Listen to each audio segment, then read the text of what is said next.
my cigarettes, loaded with regret, and I find myself a spot between space and time.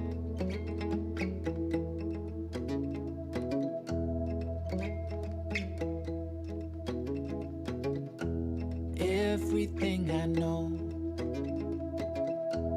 yeah, it's got to go. And I wonder to myself, do I even try sometimes? I found myself a girl, should I say she once found me? I found myself a girl, should I say she found me?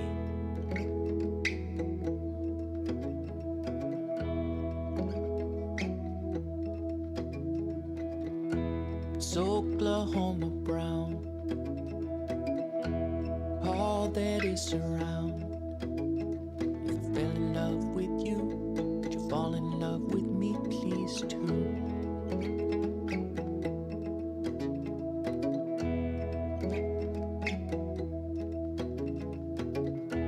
You're my piece of pie, words I can't deny. If you fell in love with me, could we fall in love with we, please too? I found myself a girl, or should I say she once found me? I found myself a girl, or should I say fall on me now, and I will not get lonely. If you fall on me now,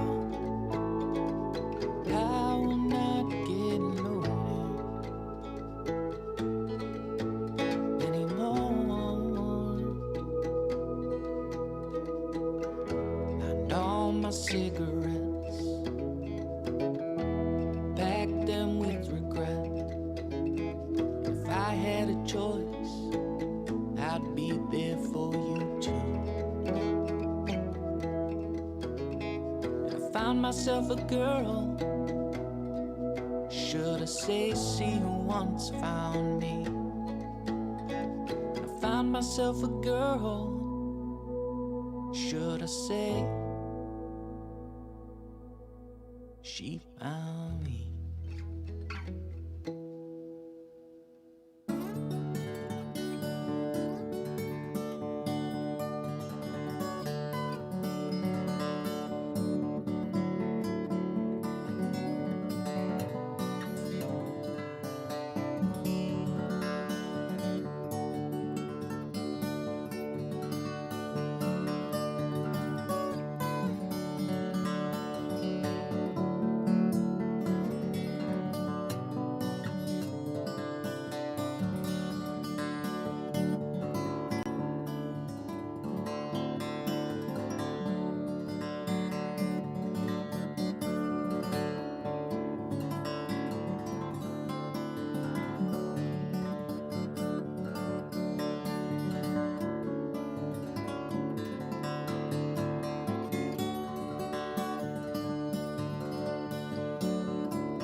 Welcome to Buckner Theatre at Florida Southern College.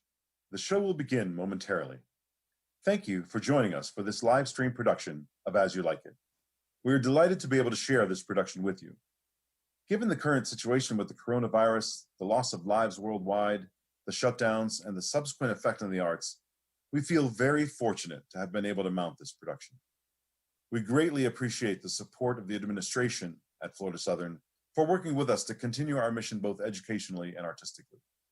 And to our students who have been very diligent in observing the prescribed safety procedures throughout the rehearsal process, both here at the theater and on their own, to get us here to the point of performance. In furtherance of those safety precautions, the actors will be wearing masks throughout the performance and have been staged to maintain appropriate distancing. We will take a 3-minute intermission so you can stretch your legs, use the facilities, and of course, refill your popcorn. Thank you for tuning in to this live stream, and please enjoy the show. She's the woman that I love, sent from Hymen up above. When I'm with her, my troubles end. Oh, Rosalind. As I remember, Adam, it was upon this fashion. My father bequeathed me by will a poor 1,000 crowns, and as thou sayest, charged my brother on his blessing to breed me well. This is where my sadness begins. My brother Jacques he keeps at school, and reports speak goldenly of his profits. And as for my part, he keeps me rustically at home. Or to speak more properly, he stays me here at home unkept. For call you that keeping that differs not from the stalling of an ox.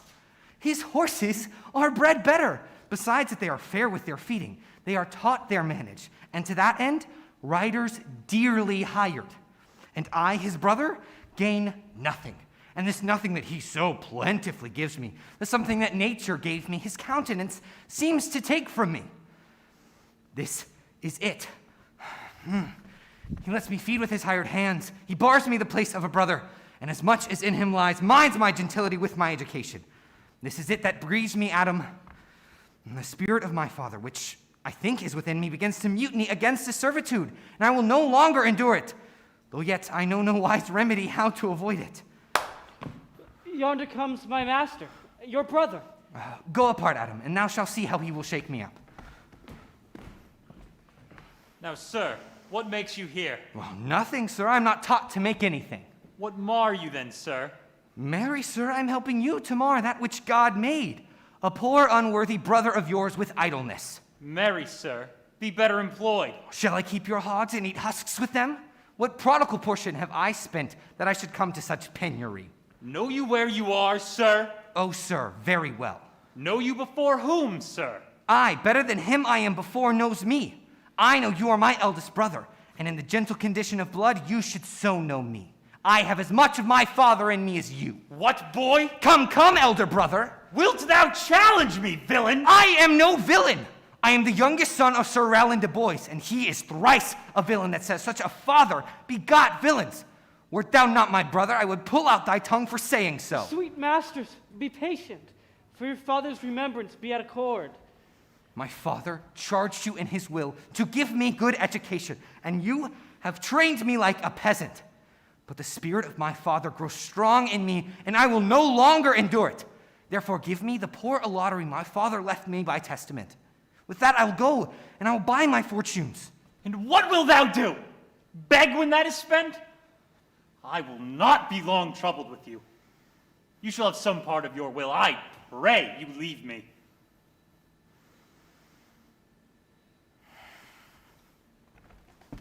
Get you with him, you old dog. Is old dog my reward? God be with my old master, he would not have spoken such a word. I will cure your rankness and yet spend no 1,000 crowns neither. Dennis! Calls your worship. Was not Charles here to speak with me? So please you, he is here at the gate. Call him in. 'Twill be a good way, and tomorrow the wrestling is. Good morrow to you, monsieur. Good, Charles. What's the new news at the new court? Oh, there is no new news at the new court, only the old news. That is, the old duke has been banished by his younger brother, the new duke. Can you tell if Rosalind, the Duke's daughter, be banished with her father? Oh, no, for the Duke's daughter, her cousin, so loves her, being ever from their cradles bred together, that she would have followed her exile or have died to stay behind her. And where would the old Duke live? They say he lives in the Forest of Arden, and a merry man with him. And there they live like the old Robin Hood of England. You wrestle tomorrow before the new Duke? Marry, I do, sir, and I've come to acquaint you with a matter. I am given, sir, secretly to understand that your younger brother Orlando comes against me to try a fall. Tomorrow I wrestle for my credit, and he that escapes me without some broken limb shall acquit him well. Your brother is but young and tender, and for your love I would be loath to foil him, as I must for mine honor if he come in. Therefore, out of my love to you, I came hither to acquaint you withal, that you might be able to stay his intentions or tolerate such disgrace as well as he shall run into. Charles, I thank thee for thy love to me, which thou shalt find I almost kindly requite. I'll tell thee, Charles, it is the stubbornest young fellow of France, a secret and villainous contriver against me, his natural brother. If thou dost him any slight disgrace, he will entrap thee by some treacherous device, and never leave thee till hath taken thy life by some indirect means or other. Therefore, use thy discretion. I had as lief thou didst break his neck as his finger. I'm heartily glad I came hither to you. If he come in, I'll give him his payment. If ever he go alone again, I'll wrestle for prize no more. And so God keep you, monsieur. Farewell, good Charles. I hope I shall see an end of him. For my soul, yet I know not why, hates nothing more than he. Yet he's gentle, never schooled and yet learned, full of noble device, of all sorts enchantingly beloved, and indeed so much in the heart of the world, and especially of my own people, that I am altogether misprized. But it shall not be long. This wrestler will clear all.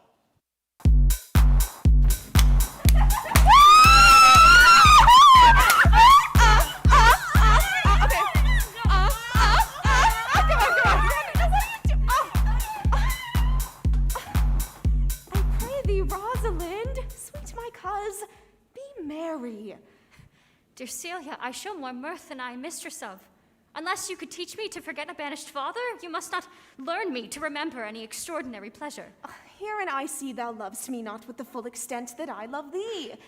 If my uncle thy banished father had banished thy uncle the Duke my father, so thou hadst been still with me, I could have taught my love to take thy father for mine. So wouldst thou, if the truth of my love to me were so righteously tempered as mine is to thee. Well, I will forget the condition of my estate to rejoice in yours. You know my father hath no child but I, nor none is like to have. And truly, when he dies, thou shalt be his heir. For what he hath taken away from thy father perforce, I will render thee again in affection. By mine honor, I will, and when I break that oath, let me turn monster. Therefore, my sweet Rose, my dear Rose, be merry! Yeah. Mm-hmm. Henceforth I will, cuz devise sports. Oh, let me see. What think you of falling in love? Marry, I prithee do, to make sport withal, but to love no man in good earnest. What will be our sport then?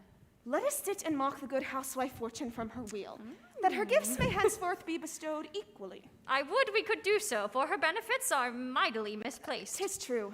For those that she makes fair, she scarce makes honest, and those that she makes honest, she makes very ill-favoredly.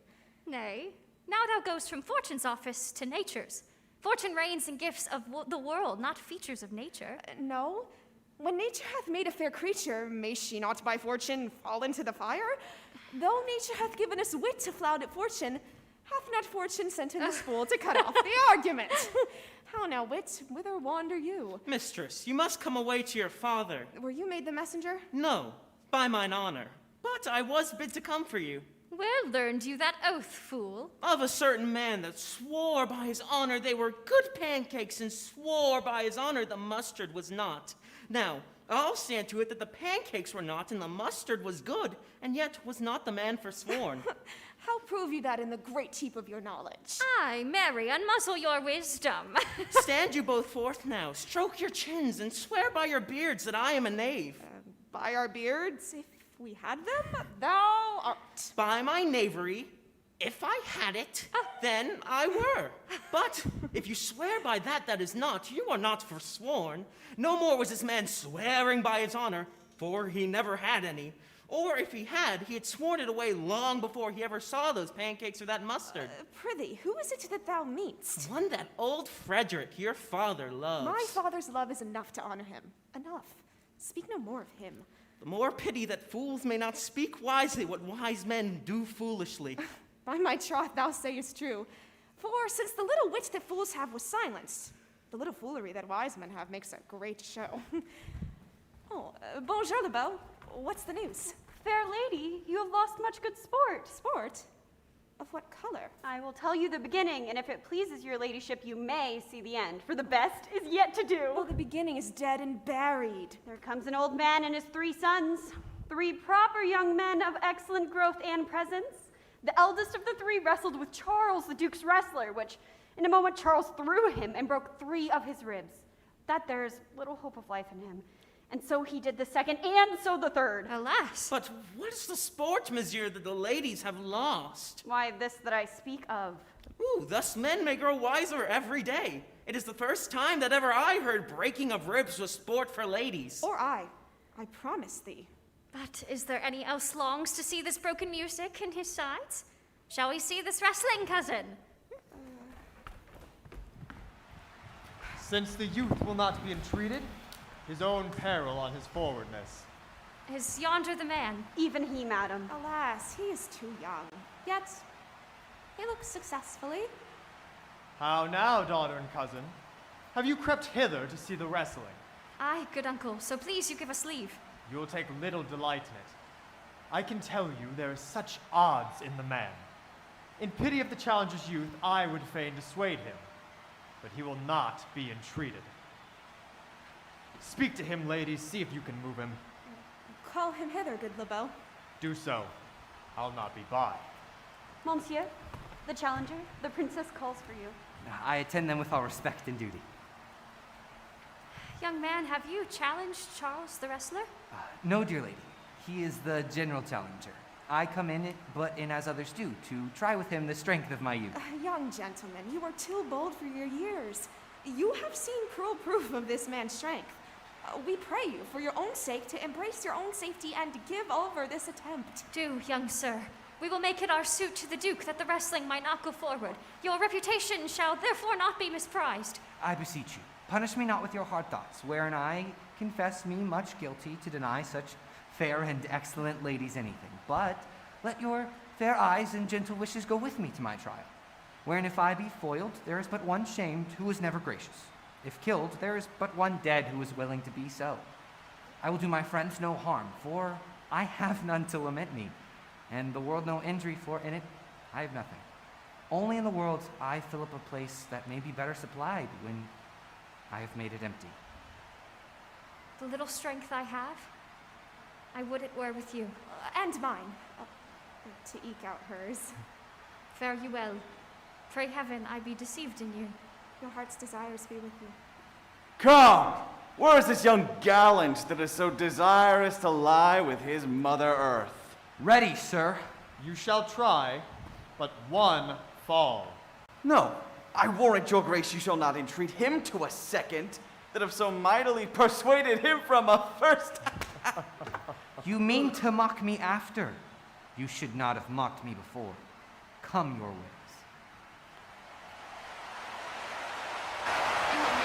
Let's get ready to tumble! And now, the last challenger of the night, the young and the courageous Orlando!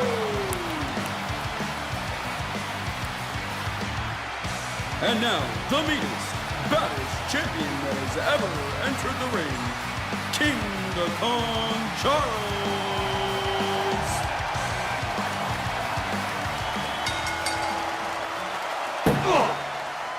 Hercules, be thy speed, young man. I strong fellow by the leg.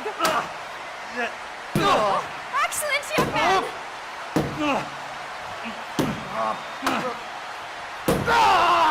No more! No more! How doth Charles? He cannot speak, my lord. Bear him away!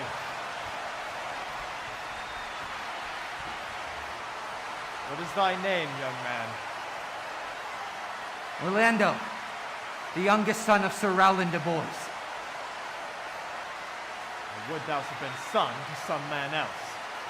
The world esteemed thy father honorable, but I did still find him mine enemy. But fare thee well. Thou art a gallant youth. I would thou had told me of another father. I am proud to be Sir Rowland's son, his youngest son, and would not change that calling to be adopted heir to Duke Frederick. My father loved Sir Rowland as his soul, and all of the world was of my father's mind. Let us go thank him and encourage him. Sir, you have well deserved. If you do keep your promises in love, but justly, as you have exceeded all promise, your mistress shall be happy. Gentlemen, wear this for me. One out of suits with fortune that could give more, but her hand lacks means.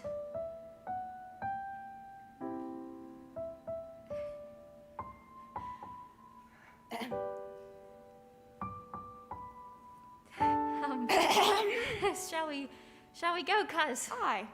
Fare you well, fair gentlemen. Rosalind. Can I not say I thank you? My better parts are all thrown down, and that which here stands up is a mere lifeless block. He calls us back. My pride fell with my fortunes. I'll ask him what he would. Did you call, sir? Sir, you have wrestled well and overthrown more than your enemies. Will you go, cuz? Fare you well.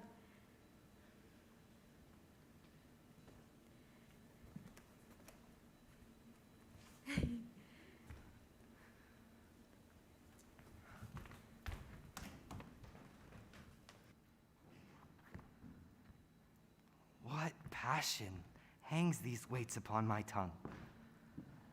I cannot speak to her, yet she urged conference. Oh, poor Orlando, thou art overthrown. Good sir, I do in friendship counsel you to leave this place. Albeit you deserve high commendation, true applause, and love, yet such is now the Duke's condition, he misconstrued all that you have done. I thank you, and pray you, tell me this. Which of the two was the daughter of the Duke that here was at the wrestling? Indeed, his daughter is the one with the auburn hair. The other is daughter to the banished Duke, and here detained by her usurping uncle to keep his daughter company, whose loves are dearer than the natural bond of sisters. But I can tell you that, as of late, this Duke hath taken displeasure against his gentle niece, grounded upon no other argument but that the people praise her for her virtues and pity her for her good father's sake. And on my life, his malice against the lady will soon break forth. Sir, fare you well.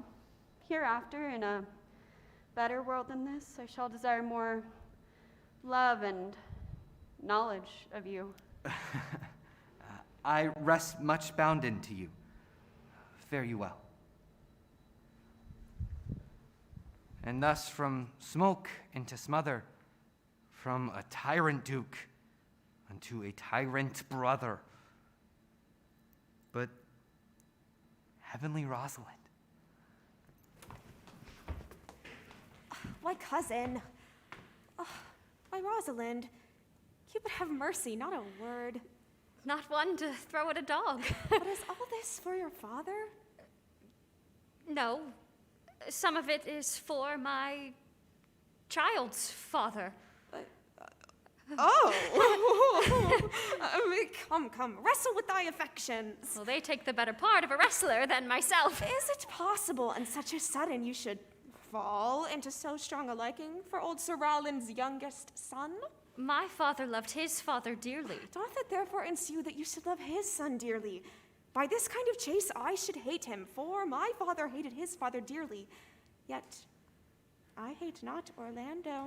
No, hate him not for my sake.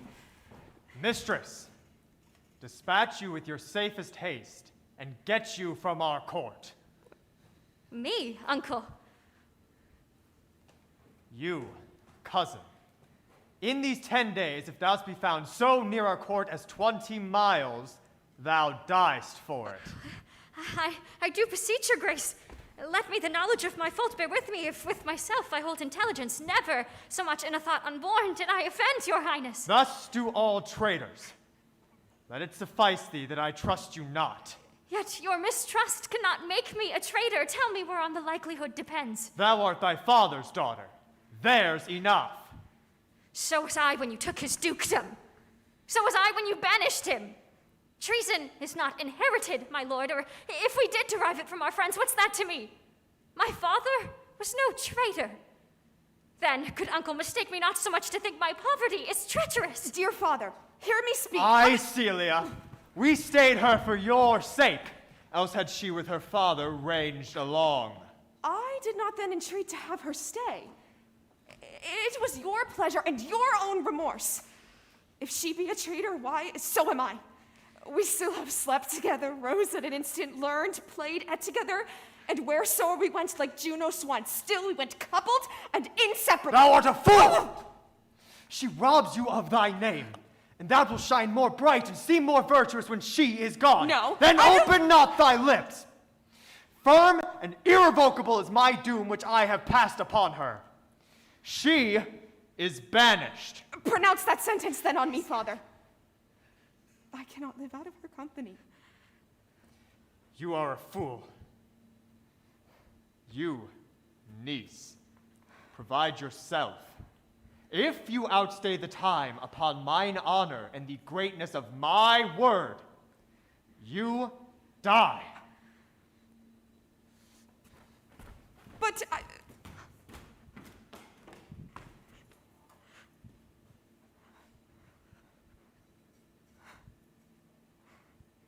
Oh, my poor Rosalind.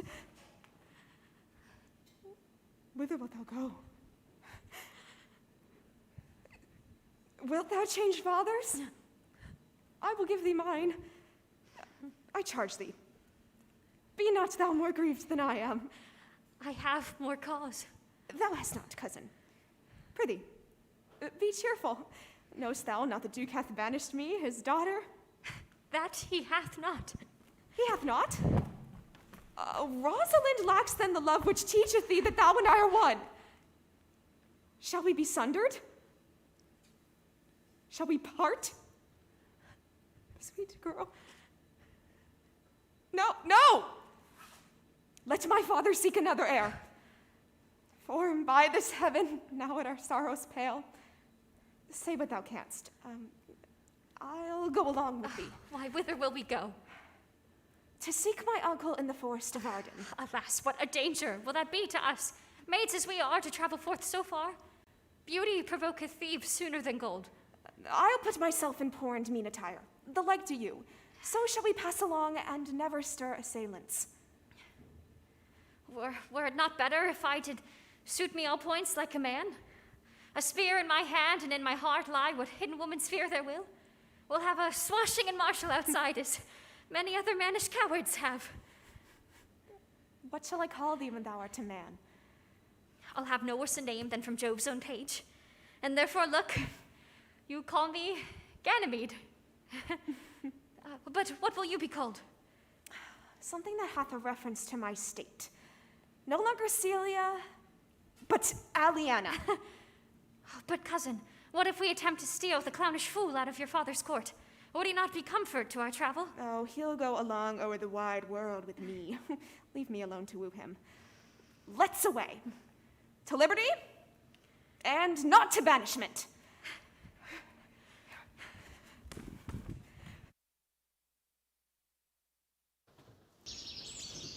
What shall he that have killed the deer, his leather skin and horns to wear, then sing him home? Take thou no scorn to wear the horn, it was a crest ere thou was born. Thy father's father wore it, and thy father bore it. The horn, the lusty horn, is not a thing to laugh to scorn.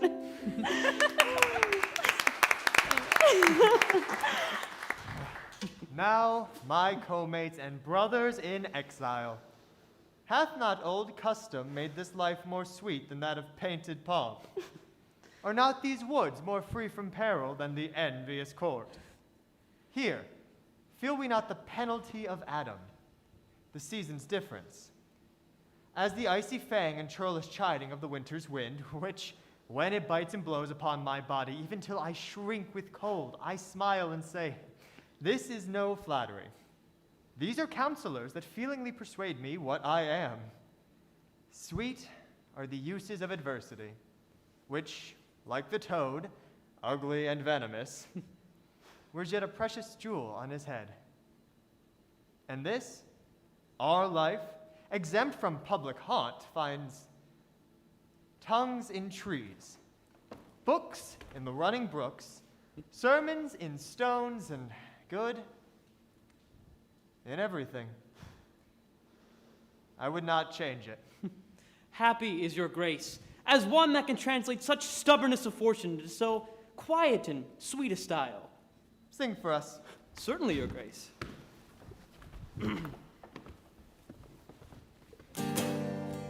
Under the greenwood tree, who loves to lie with me, and turn his merry note unto the sweet bird's throat. Come hither, come hither, come hither. Here shall he see no enemy but winter and rough weather, whose doth ambition shun, and loves to live in the sun, seeking the food he eats, and pleased with what he gets. Come hither, come hither, come hither. Here shall he see no enemy but winter and rough weather.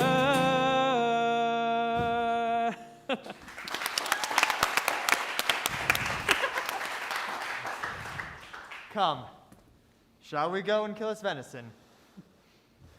And yet it irks me, the poor dappled fools, being native burghers of this desert city, should in their own confines with forked heads have their round haunches gored. Indeed, my lord.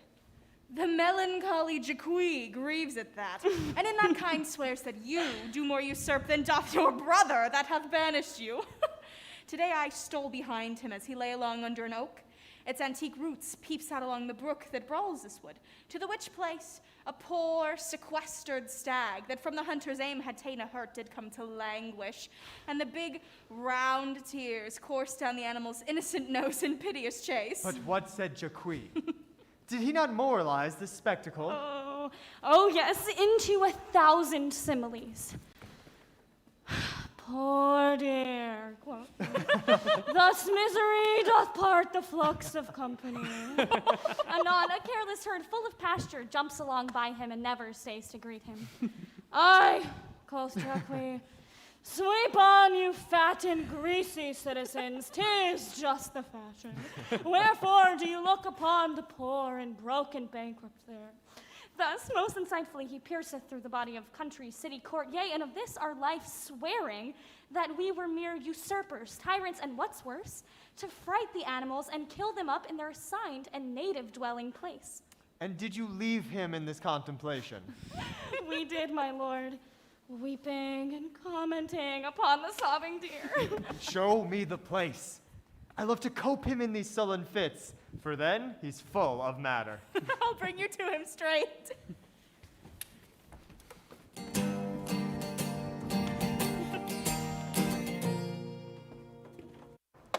Who's there? Oh, my sweet master.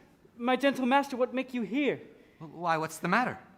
Oh, unhappy youth, come not within these walls, for the enemy of all your graces lives, your brother. This night, he means to burn the lodging in which you used to lie, and you within it. This house is but a butchery, Abort, fear, do not enter it. Why, whither, Adam, wouldest thou have me go? No matter whither, so you come not here. What, wouldest thou have me go and beg for my food? Or with a base and boisterous weapon make a thievish living on the common road? I will rather subject me to the malice of a diverted blood and bloody brother. But do not so. I have 500 crowns. The thrifty hire I saved unto your father, which I did store to be my foster nurse when old limbs lie lame and unregarded age in corners thrown. But all this I give to you. I can be your servant. I will do all your services with one younger, and all your businesses and necessities. Good old man, how well in thee appear the constant service of the antique world, where service sweat for duty, not for pay. Thou art not for the fashion of these times, where none will sweat but for promotion. Come your ways, we'll go along together, and ere we have thy youthful wages spent, we'll light upon some settled low content. Master, go on, and I will follow thee to the last gasp with truth and loyalty.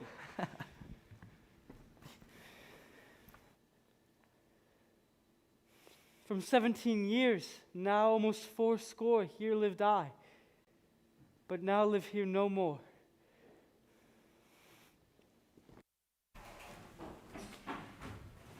Possible that no man saw them. Cannot be. Some villains of my court are of consent and sufferance in this. I cannot tell of any that did see her. The attendants of her chamber saw her abed, and in the morning found the bed untreasured of their mistress. My lord, the Roynish clown at whom so oft your grace was wont to laugh is also missing.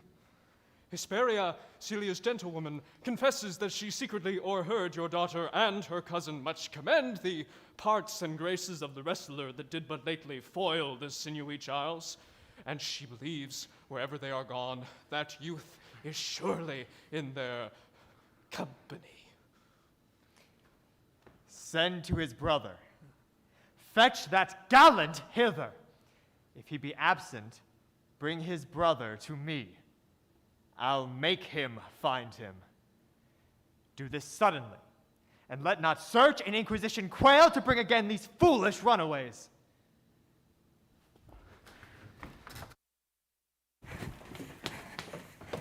Oh, Jupiter, how weary are my spirits. I care not for my spirits if my legs were not weary. I pray you bear with me.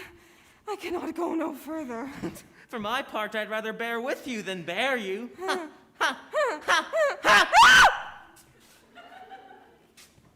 Well, this is the Forest of Arden. Aye. Now am I in Arden, the more fool I.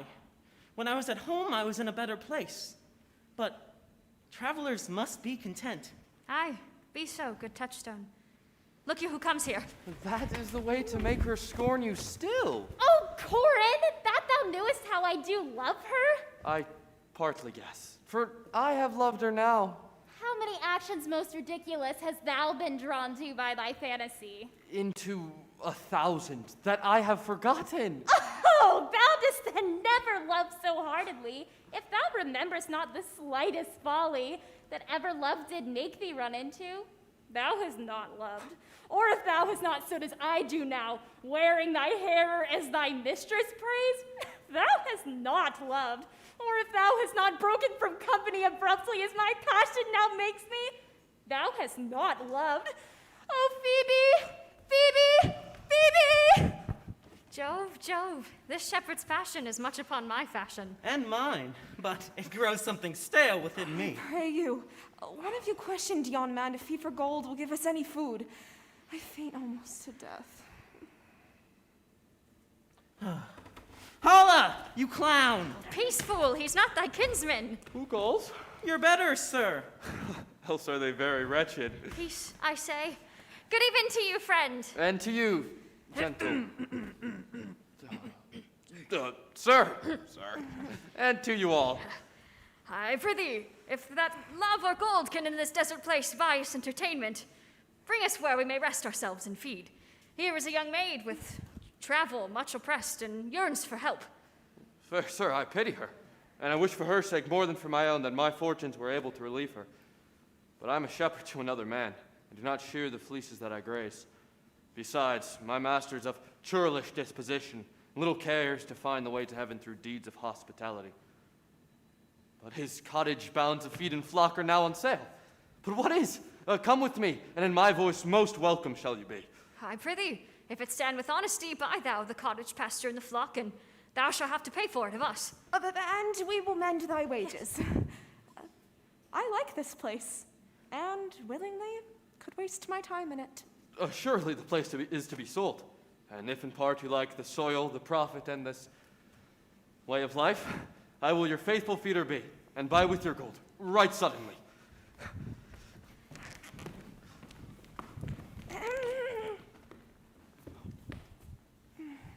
I'm not paid enough for this, man.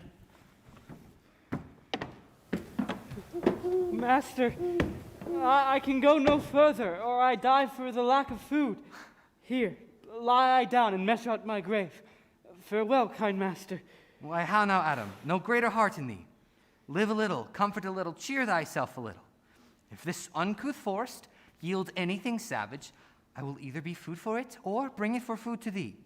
Hold death a while at arm's end, and I'll be with thee quickly. And if I bring thee not something back to eat, then I give thee leave to die. But if thou diest before I come, thou art a mocker of my labor. Well said. Thou lookest cheerly. I'll be with thee quickly. Come, let me lead you to some shelter where you shall not die for lack of dinner, if there live anything in this desert.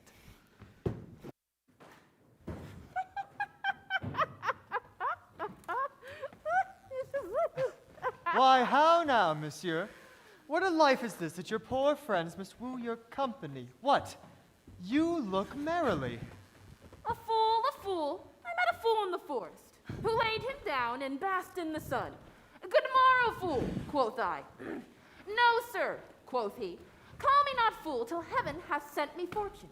And then he drew a dial from his poke, and looking on it with lackluster eyes, says very wisely, It is 10 o'clock. Thus we may see, quoth he, how the world wags.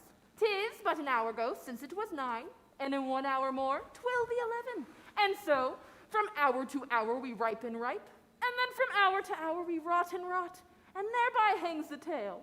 When I did hear the motley fool, thus moral on the time, my lungs began to crow like chanticleer. That fool should be so deep contemplative. Oh, noble fool. What a fool is this? One that hath been a courter, and says, if ladies be but young and fair, they have the gift to know it. Oh, that I were a fool. I am ambitious for a motley coat. Thou shalt have one. It is my only suit, provided that you weed me of your better judgments in all opinion that grows rank in them. That I am wise, I must have liberty.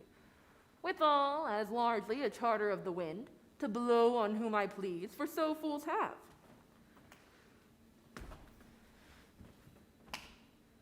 Invest me in my motley. Give me leave to speak my mind, and I will, through and through, cleanse the foul body of the infected world, if they will patiently receive my medicine. Fie on thee. I know what thou wouldst do. What for a counter would I do, but good? Oh, most mischievous sin in chiding sin.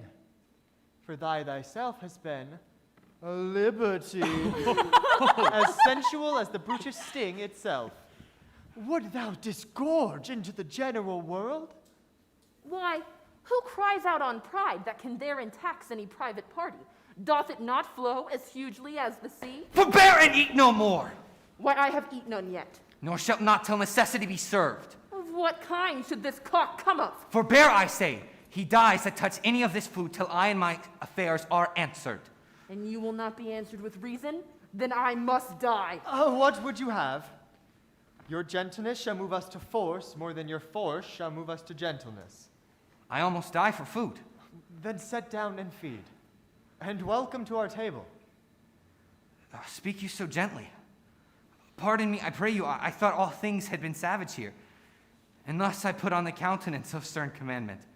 But whatever you are, if ever you have been on better days, if ever you have been where bells have knolled to church, if ever you have sat at any good man's feast, or from your eyelids wiped a tear, I know what 'tis to pity and be pitied, let gentleness my strong enforcement be. 'Tis true that we have seen better days, and have with holy bell been annulled to church, and sat at good men's feasts, and wiped our eyes. And therefore set you down in gentleness, and take upon command what help we have, that to your wanting may be ministered. But forbear a little while longer, for after me there's a man who in pure love has limped many a weary step. Until he is first sufficed, I shall not touch a bit. Find him out, and we will nothing waste till you return. I thank you, and be blessed for your good comfort. Thou seest, we are not all alone unhappy. This wide and universal theater presents more woeful pageants than the scene wherein we play in. All the world's a stage, and all the men and women are merely players. They have their exits and their entrances, and one man in his time plays many parts, his acts being 7 ages. At first, the infant, mewling and puking in the nurse's arms, and then the whining schoolboy, with his satchel and shining morning face, creeping like snail unwillingly to school. And then the lover, sighing with furnace, with a woeful ballad made to his mistress's eyebrow. Then a soldier, full of strange oaths and bearded like the pard, jealous in honor, quick and sudden in quarrel, seeking the bubble reputation, even in the cannon's mouth. And then the justice, in fair round belly, with eyes severe and beard of formal cut, full of wise saws and modern instances. And so he plays his part. The 6th stage shifts into a lean and slippered pantaloon, spectacles on nose and pouch on side, his youthful hose well saved a world too wide. For his shrunk shank and his big manly voice, turning again towards a childish treble, pipes and whistles in his sound. Last scene of all, that ends this strange, eventful history, is a second childishness in mere oblivion. Sans teeth, sans eyes, sans taste, sans everything. Welcome. Sit down, feed. I thank you most for him. So had you need, I scarce can speak to thank you for myself. Welcome, welcome. I will not trouble you as yet to question you about your fortunes. Give us some music, and good cousin, sing.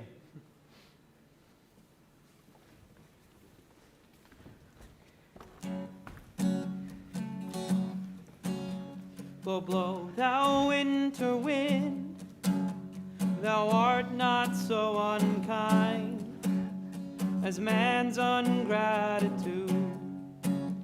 Thy tooth is not so keen, because thou art not seen, although thy breath be rude. Hi-ho, sing hi-ho, unto the green holly. Most friendship is fading, most loving mere folly.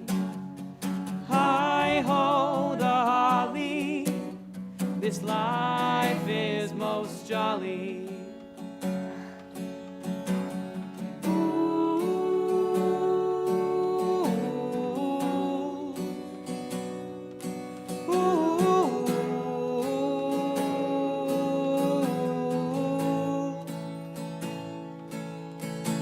Freeze, freeze, thou bitter sky, thou dost not bite so nigh as benefits for God.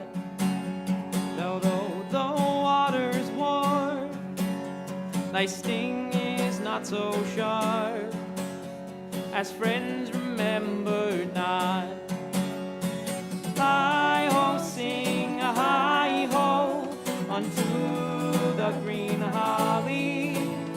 Most friendship is fading, most loving mere folly. Hi-ho, the holly,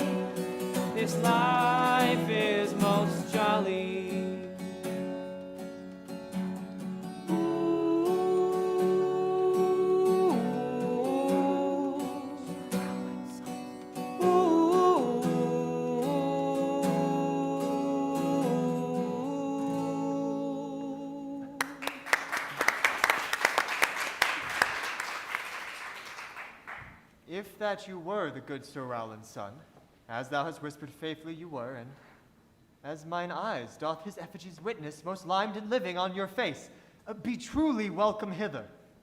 I am the duke that loved your father. The residue of your fortune go to my cave and tell me, and let me all your fortunes understand.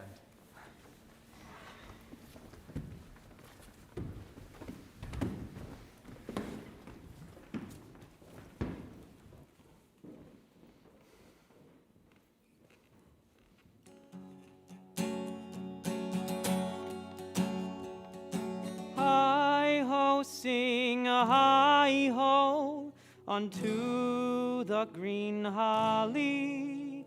Most friendship is fading, most loving mere folly. Hi-ho, the holly, this life is most jolly.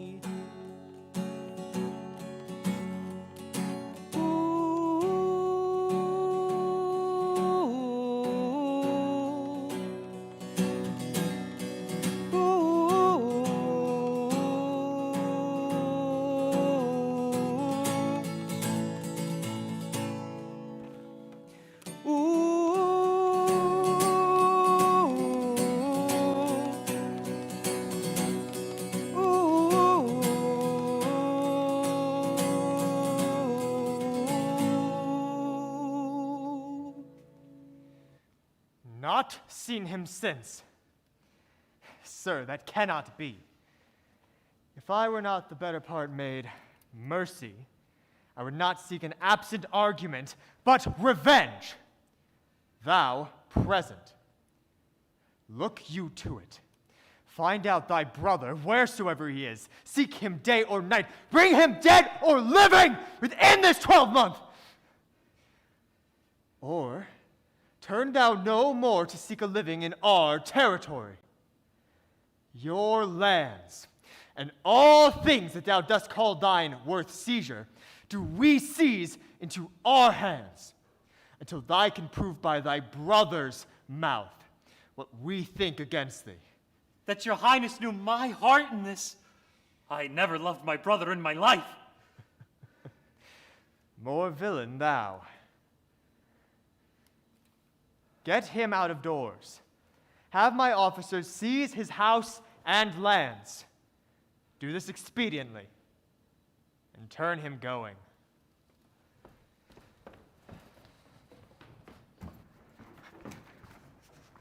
Oh, hang there my verse. Oh. In witness of my love, oh, these trees shall be my books, and in their barks my thoughts all character, that every eye in which this forest looks shall see thy virtue witnessed everywhere. Oh, run, run, Orlando, carve on every tree the fair, the chaste, the unexpressive she. And how like you this shepherd's life, Master Touchstone? Truly, shepherd, in respect of itself, it is a good life, but in respect that it is a shepherd's life, it is not. In respect that it is solitary, I like it very well, but in respect that it is private, it is a very vile life. Now, in respect that it's in the fields, it pleaseth me well, but in respect that it's not at the court, it is tedious. As it is a spare life, look you, it fits my humor well, but as there is no more plenty in it, it goes much against my stomach. Hast any philosophy in thee, shepherd? No more that I know that the more one sickens, the worse at ease he is, and that he who wants money, means, and property misses three good friends, that the property of rain is to wet and fire to burn, that good pasture makes fat sheep, and that the great cause of night is lack of sun. Such a one is a natural philosopher. Wast ever at court, shepherd? No, truly. Then thou art damned. Woo! Nay, I hope. No, truly, thou art damned, like an ill-roasted egg all on one side. For not being at court. Your reason. Why, if thou never wast at court, thou never sawest good manners. If thou never sawest good manners, well, then thy manners must be wicked. And wickedness is a sin, and sin is damnation. Thou art in a perilous state, shepherd. Not a whit, Touchstone. For those that are good manners of the court are as most ridiculous in the country as the manners of the country are most mockable at the court. You said you salute not at the court, but you kiss your hands. Such a courtesy would be uncleanly if courtiers were shepherds. Instance, briefly, come instance.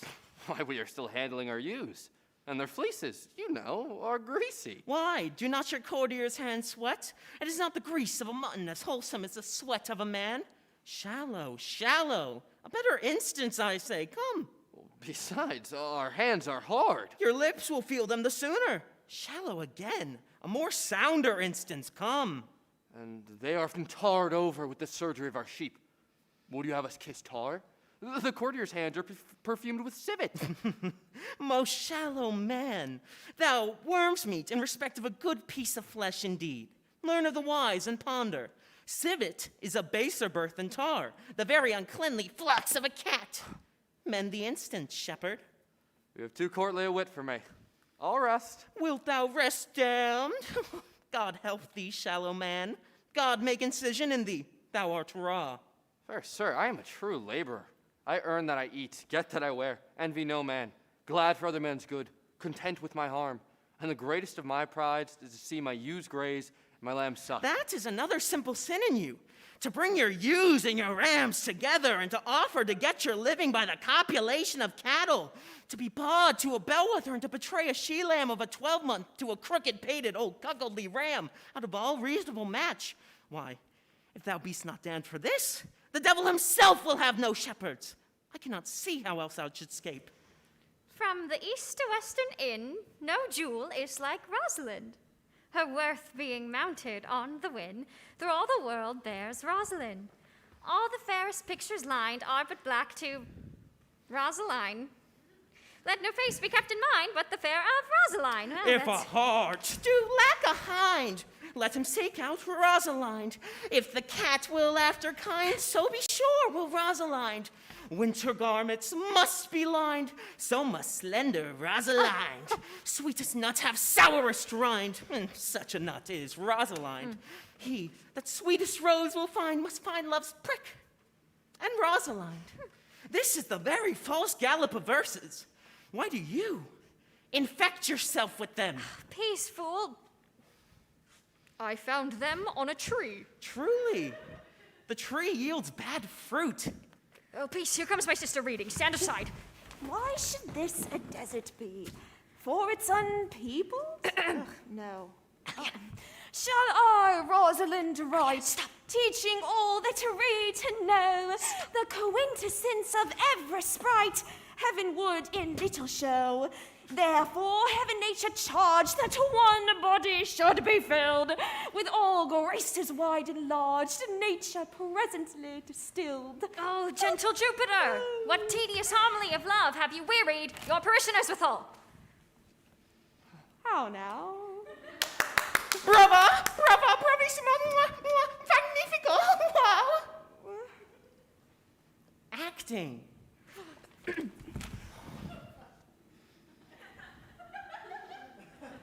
Acting? Acting. The course of true love never did run smooth. Back, friends. Shepherd, go off a little. Go with him, sirrah. Come, Shepherd, let us make an honorable retreat.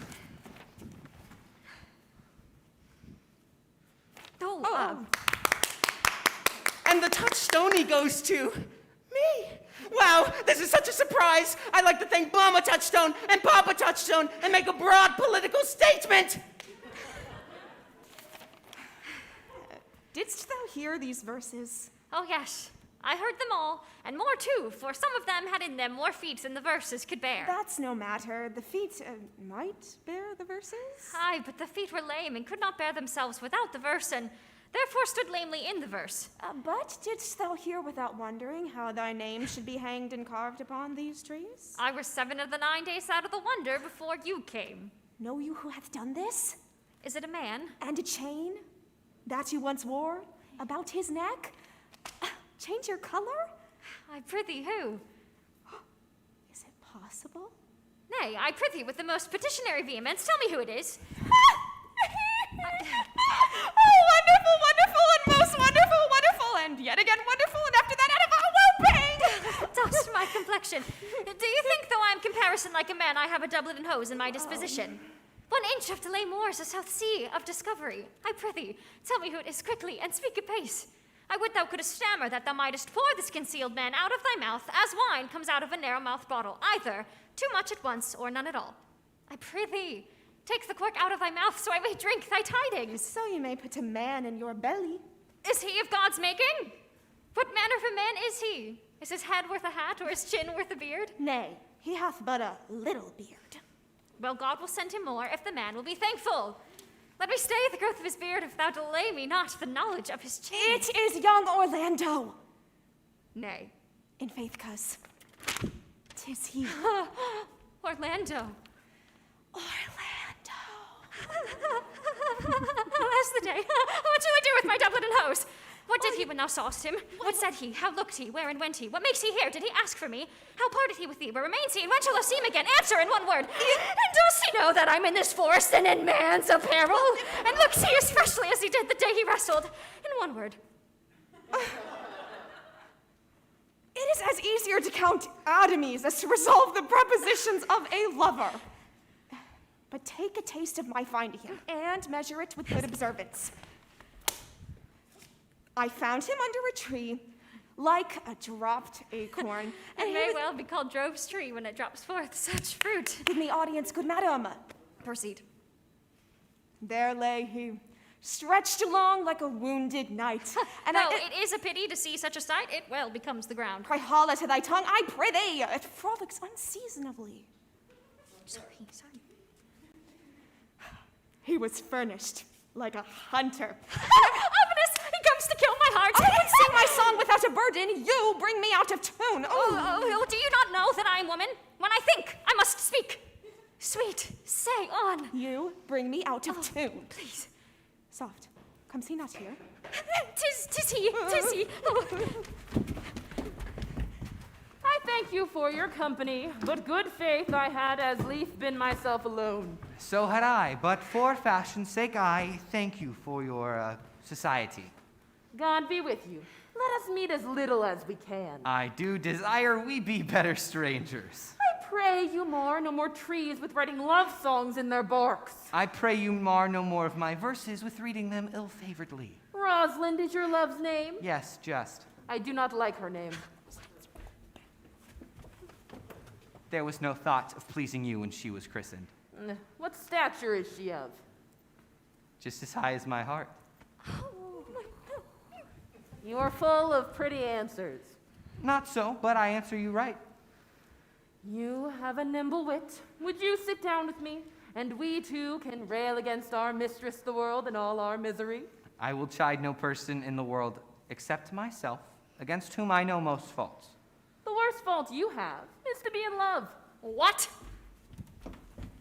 Whoa, whoa, whoa, whoa, whoa, whoa, whoa, whoa. My worst fault is to be in love.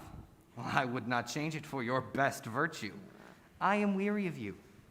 By my troth, I was searching for a fool when I found you. He is drowned in the brook. Go look but in. You shall see him. There I shall see mine own figure. Which I take to either be a fool or a cipher. I'll tarry no longer with you. Farewell, good Signor Love. I am glad of your departure, good Monsieur Melancholy. I will speak to him like a saucy lackey. Do you hear, Forester? Very well. What would you? I pray you, what is it o'clock? You should ask me what time of day, for there is no clock in the forest. Then there is no true lover in the forest. Else sighing every minute and groaning every hour would detect the lazy foot of time as well as the clock. Well, why not the swift foot of time, had that not been as proper? By no means, sir. Time travels in divers places with divers persons. I'll tell you who time stands still with, who time ambles with, who time trots with, and who time gallops with. Who stays it still withal? With a lawyer in the vacation, for they sleep between term and term, and they perceive not how time moves. And who ambles time withal? With a priest that lacks Latin, and a rich man that hath not the gout. For one sleeps easily because he cannot study, and the other lives merrily because he feels no pain. And who doth he trot with? Mary. He trots hard with a young maid between the contract of her marriage and the day it is solemnized.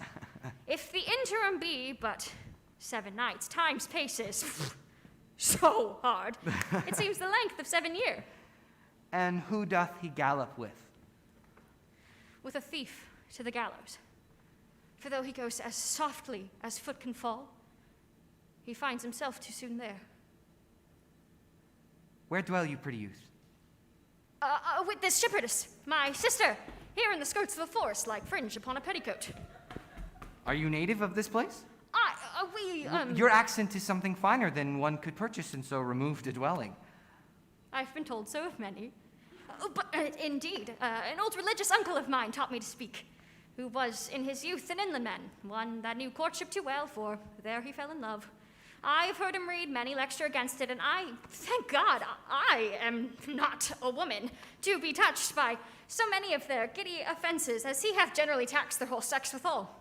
Can you remember some of the principal evils that he laid to the charge of women? But there are none so principal.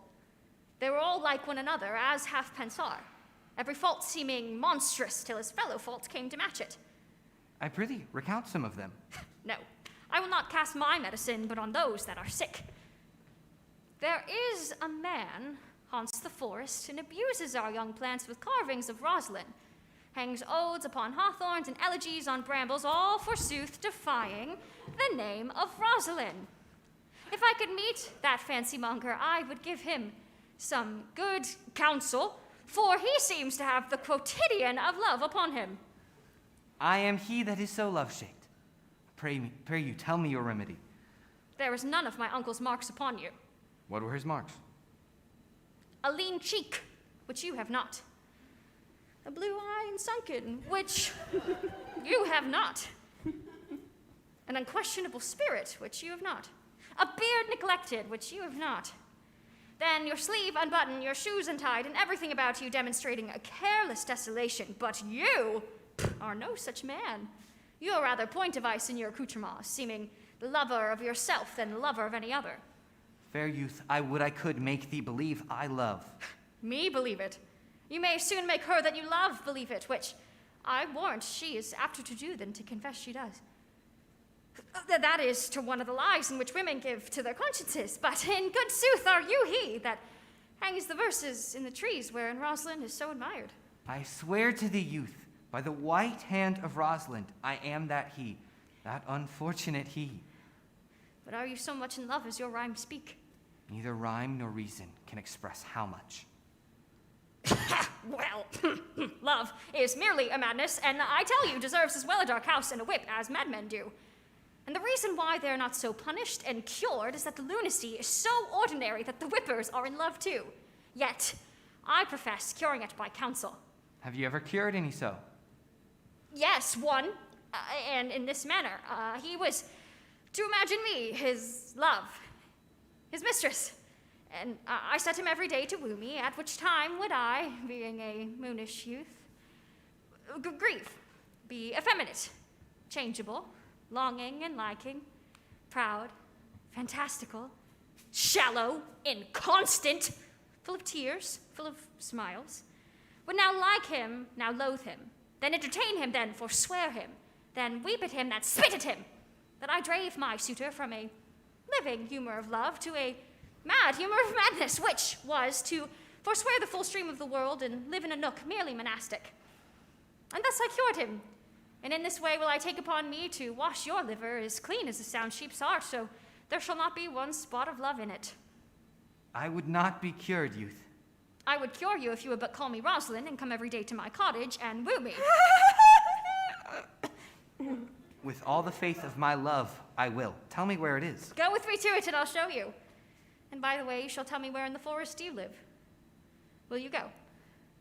With all my heart, good youth. Nay, you must call me Rosalind. Come, sister, will you go?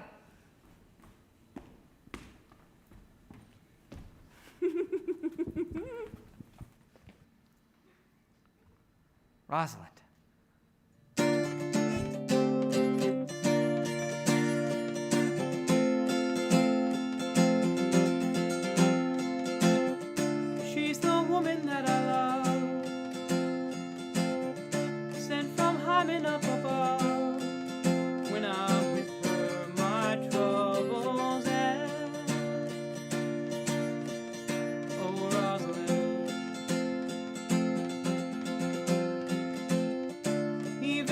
she's in disguise.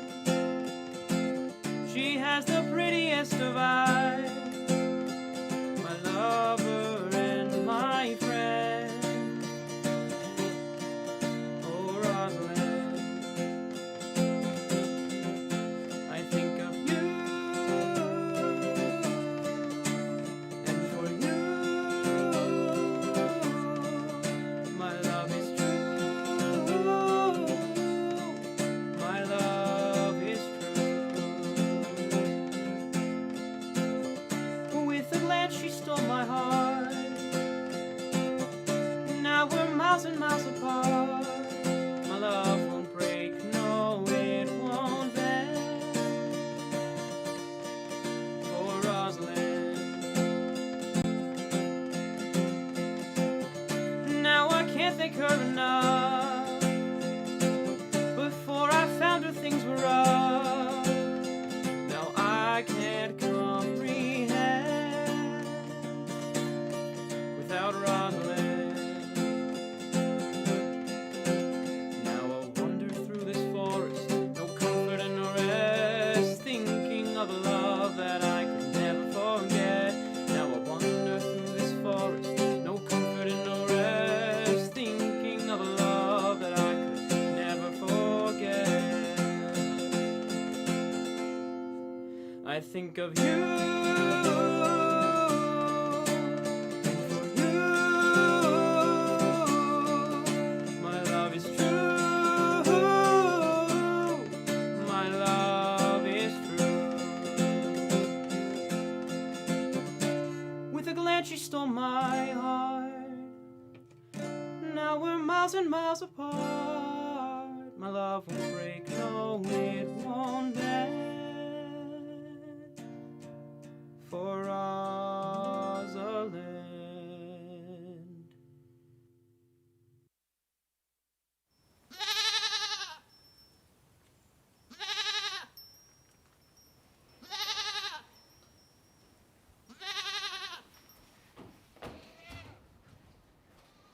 Come apace, good Audrey. I will fetch up your goats, Audrey. And how, Audrey? Am I the man yet? Doth my simple features content you? Your features? Lord warrant us, what features? I am here with thee and thy goats, as the most capricious poet, honest Ovid, was among the goats. Get it? Goats, gots, yes, no, yes, no, maybe. Oh, knowledge ill-inhabited. When a man's verses cannot be understood, nor a man's good wit seconded, it strikes a man more dead than a great reckoning in a little room. Truly, I would the gods had made thee poetical. I don't know what poetical is. Is it honest in deed and in word? Is it a true thing? No, truly, for the truest poetry is the most feigning, and lovers are given to poetry, and what they swear in poetry may be said as lovers they do feign. Do you wish then that the gods would have made me honest? I do, truly, for thou swear'st me thou art honest. Now, if thou wert a poet, I might have some hope thou didst feign. Would you not have me honest? No, truly, unless thou wert hard favored. For honesty, coupled to beauty, is to have honey, a sauce to sugar. A material fool. Well, I am not fair, and therefore I pray the gods make me honest. Truly. And to cast away honesty upon a foul slut, or to put good meat into an unclean dish. I am not a slut, though I think the gods that I am foul. Well, praised be the gods for thy foulness. Slutishness may come hereafter. But, be it as it may be, I will marry thee. And to that end I've been with Sir Oliver Martex, the vicar of the next village, who hath promised to meet me in this place of the forest and to couple us. I would fain see this meeting. Well, then the gods give us joy. Amen. Go over.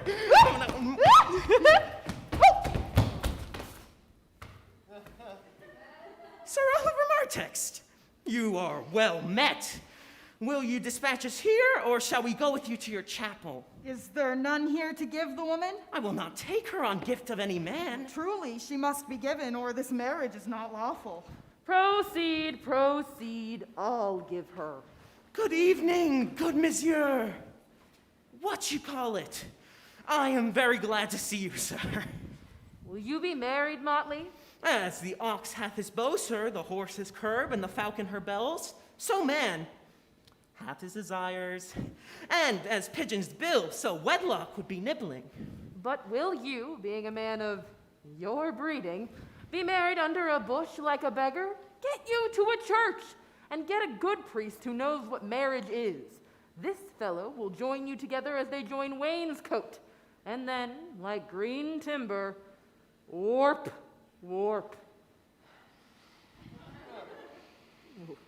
I am not in the mind, but I were better to be married of him than of another, for he is not like to marry me well.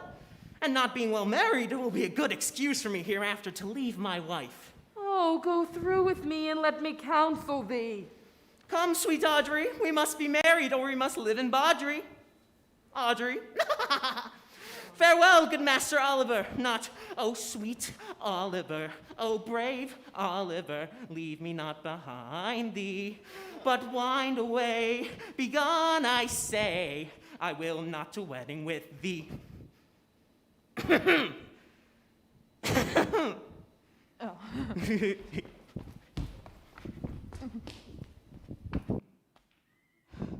'Tis no matter.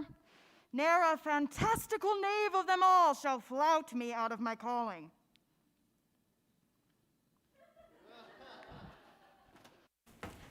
Never talk to me, I will weep.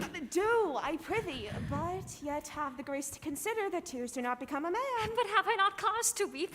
As good cause as one would desire, therefore, weep. But why does he say he comes this morning and comes not? Nay, certainly, there was no truth in him. Do you think so? Yes, I think he is not a pick purse nor a horse stealer, but as for his verity in love, I do think him as concave as a worm-eaten nut. Not true in love? Yes, when he is in, but I think he is not in. You have heard him swear downright he was. Was is not is. Besides, the oath of a lover is no stronger than the word of a tapster. They are both the confirmer of false reckonings. Oh, that's a brave man. He writes brave verses, speaks brave words, swears brave oaths, and breaks them bravely. Masters!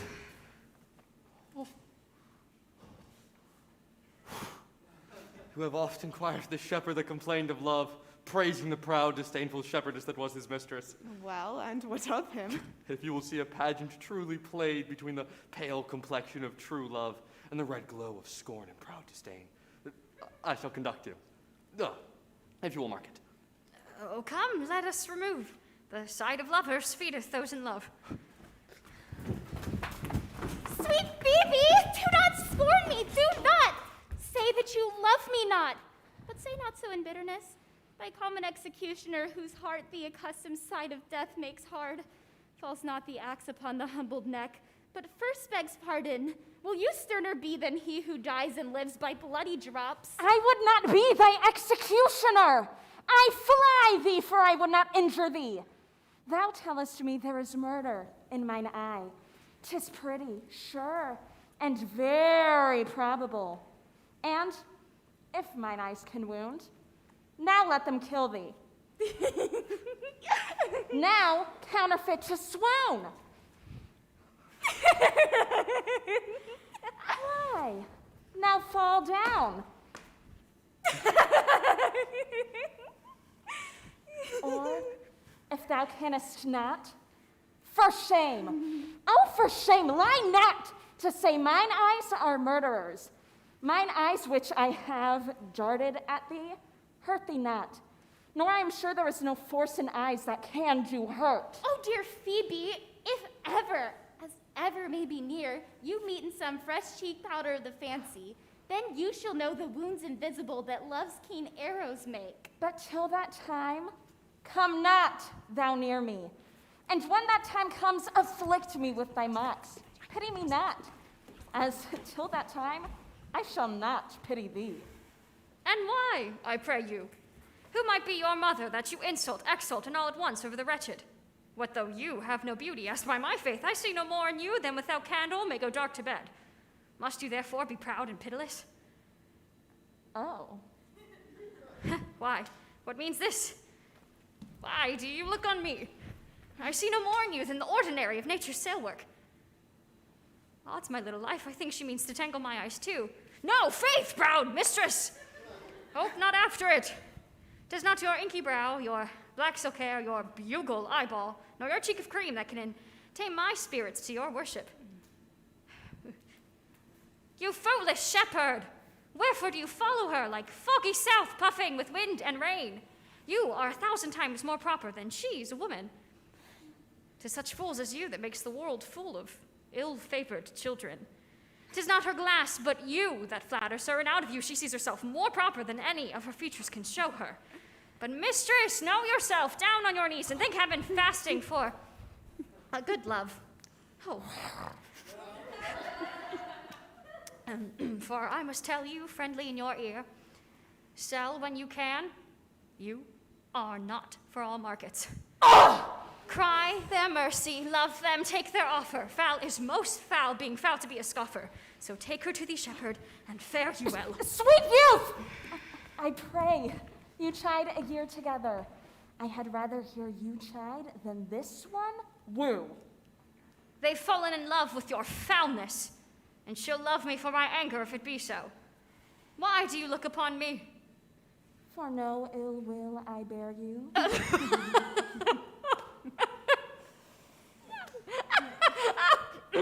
I pray you, do not fall in love with me, for I am falser than vows made in wine.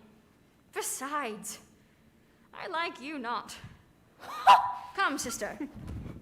Shepherdess, look on them better, and be not proud. Though all the world could see, none could be so abused in sight as thee. Come to our flock. No. Stop. Dead shepherd, now I find I saw of might. Whoever loved that loved not at first sight. Sweet Phoebe! Huh? What sayest thou, Sylvia? Sweet Phoebe, pity me! Why, I am sorry for thee, gentle Sylvia. Wherever sorrow is, relief would be. If you do sorrow at my grief and love, by giving love your sorrow and my grief, we're both exterminated. Thou hast my love. Is not that neighborly? I would have you. Why, that were covetousness. Sylvia, the time was that I hated thee, and yet it is not that I bear thee love. But since thou canst talk of love so well, thy company, which erst was irksome to me, I will endure, and I'll employ thee too. But look for no further recompense than thine own gladness that thou art employed. So holy and perfect is my love, and I in such a poverty of grace that I shall think it a most plenteous crop to glean the broken ears after that man that the main harvest reaps. Lose now and then, scattered smile, and that I'll live upon. Knowest thou the youth that spoke to me erewhile? Not very well, but I have met him oft. He hath bought the cottage and the grounds that the old peasant was once master of. Think not I love him, though I ask for him. 'Tis but a peevish boy. And yet he talks well. But what care I for words? And yet words do well when he that speaks them pleases those that hear. It is a pretty youth.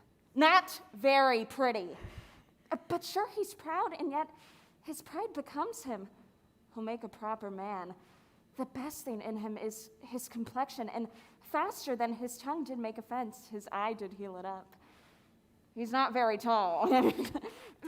Yet, for his years, he's tall. His leg is but so-so, and yet 'tis well.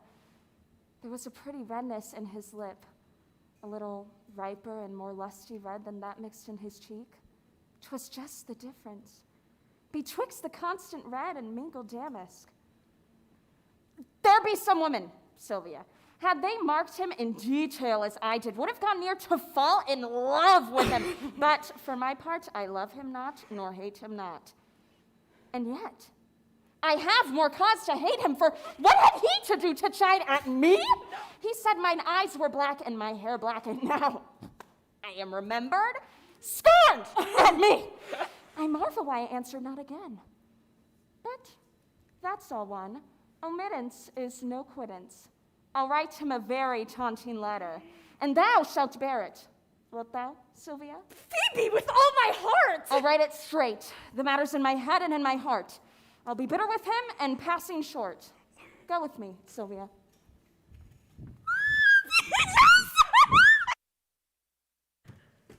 I prithee, pretty youth, let me be better acquainted with thee. They say you are a melancholy fellow. I am so. I do love it better than laughing. Those that are in the extremity of either are abominable fellows and betray themselves to every modern censure worse than a drunkard. Why, 'tis good to be sad and say nothing. Why, 'tis good to be a post. I have neither the scholar's melancholy, which is emulation, nor the musician's, which is fantastical, nor the soldier's, which is ambitious, nor the lawyer's, which is politic, nor the lady's, which is nice, nor the lover's, which is all of these. But it is a melancholy of mine own, compounded of many simples and extracted from many objects. And indeed, the sundry contemplation of my travels, in which my often rumination wraps me in a humorous sadness. A traveler. By my faith, you have great reason to be sad. I fear you have sold your own lands to see other men's. Then to see much and to have nothing is to have rich eyes and poor hands. Yes, I have gained my experience. And your experience makes you sad. I'd rather have a fool to make me merry than experience to make me sad. Good day and happiness, dear Rosalind. Nay then, God be with you. And you speak in blank verse.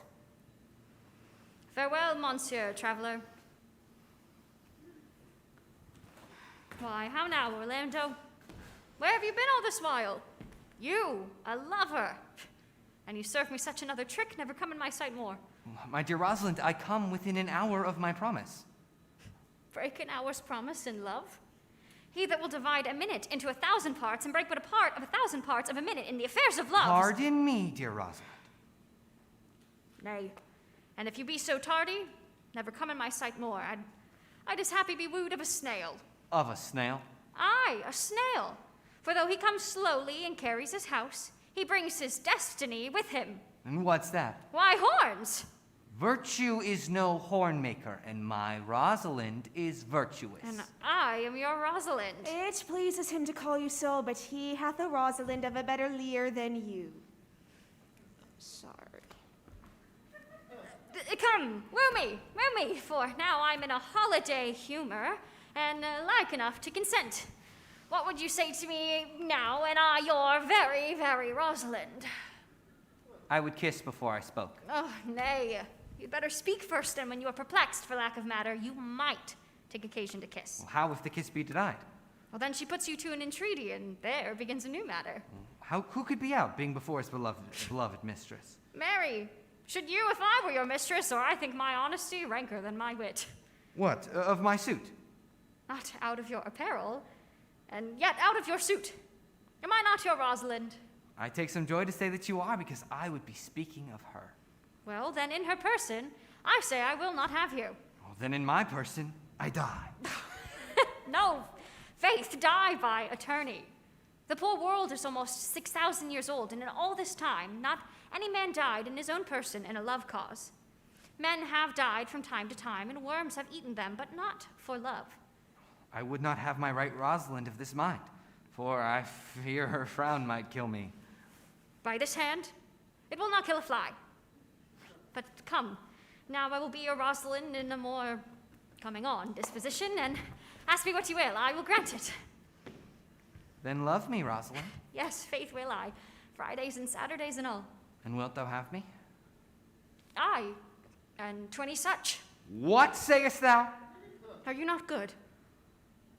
I hope so. Well, then, can one desire too much of a good thing? Come, sister, you shall be the priest and marry us. What do you say, sister? Pray thee, marry us. I cannot say the words. You must begin, will you, Orlando? Go to.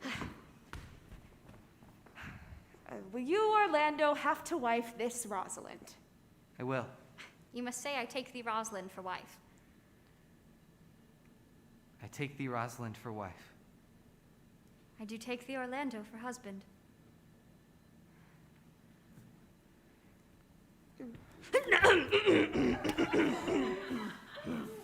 Excuse me. Now tell me, how long will you have her after you've possessed her? Forever and a day. Say a day without the ever. No, Orlando, men are April when they woo, December when they wed. Maids are May when they are maids, but the sky changes when they are wives. I will be more jealous of thee than a Barbary cock pigeon over his hen. More clamorous than a parrot against the rain, more giddy in my desires than a monkey. I will weep for nothing, and I will do that when you are disposed to be merry. I will laugh like a hyena, and that when you are inclined to sleep. But will my Rosalind do so? By my life, she will do as I do. But she is wise. Or else she could not have the wit to do this. The wiser, the waywarder. Make the door on a woman's wit, and it will out the casement. Stop that, and 'twill fly out the keyhole. Stop that, and it will fly with the smoke out the chimney, until you've met your wife's wit going to your neighbor's bed, saying she came to seek you there. Ugh, a woman that cannot make her fault her husband's occasion. Let her never nurse a child, for she will breed it like a fool. For these 2 hours, Rosalind, I will leave thee. Alas, dear love, I cannot lack thee 2 hours. I must attend the Duke at dinner, but by 2 o'clock I will be with thee again. Oh, go your ways. Go your ways. I knew what you would prove. My friends told me so much, and I thought no less. That flattering tongue of yours won me. 2 o'clock is your hour. Aye, sweet Rosalind. If you break one jot of your promise, or come 1 minute behind your hour, I will think you the most pathetical break promise, the most hollow lover, and the most unworthy of her you call Rosalind that can be chosen out of the gross band of the unfaithful. Therefore beware my censure, and keep your promise. With no less religion than if that wert indeed my Rosalind. So adieu. Well, time is the old justice of all such offenders. And let time try. Adieu.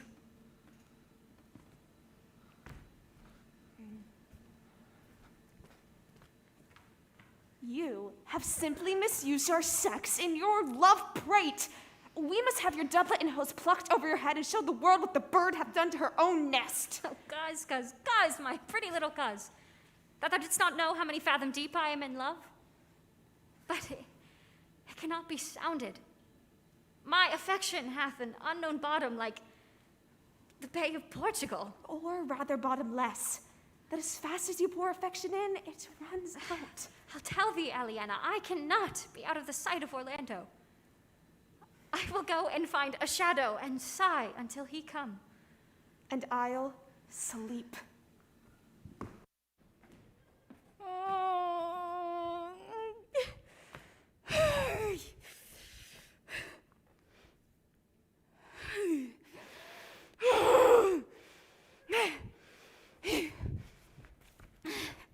My fair...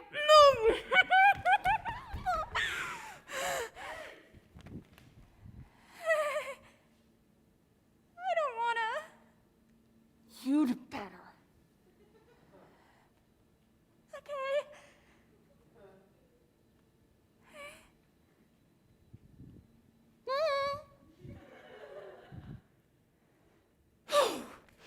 I can do it!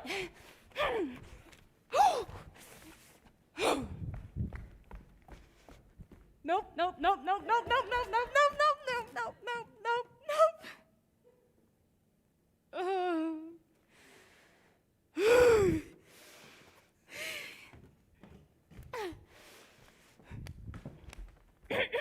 Rosalind! Well, how say you now? Is it not past 2 o'clock? I warrant you, with pure love and troubled brain, he hath taken his bow and arrows and is gone forth to sleep. One second. Hello.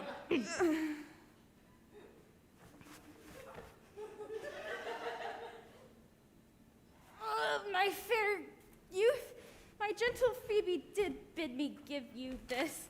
I know not the contents, but as I guess by the stern brow and waspish action which she did use as she would writing it, it bears an angry tenor.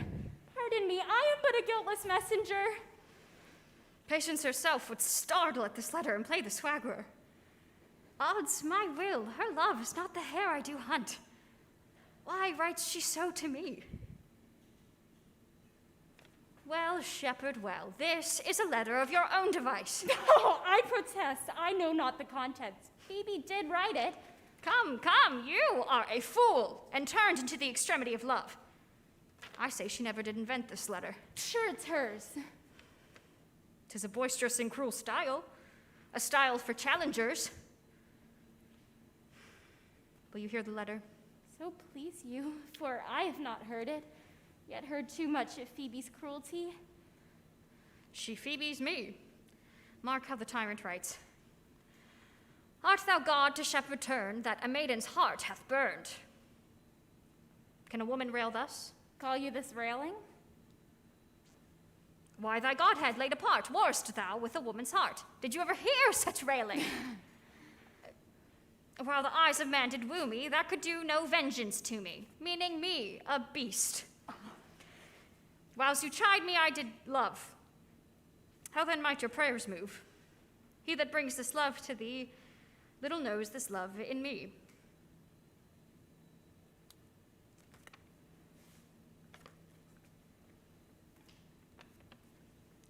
And by him seal up thy mind, whether that thy youth and kind will the faithful offer take of me and all that I can make, or else by him my love deny, and then I'll study how to die.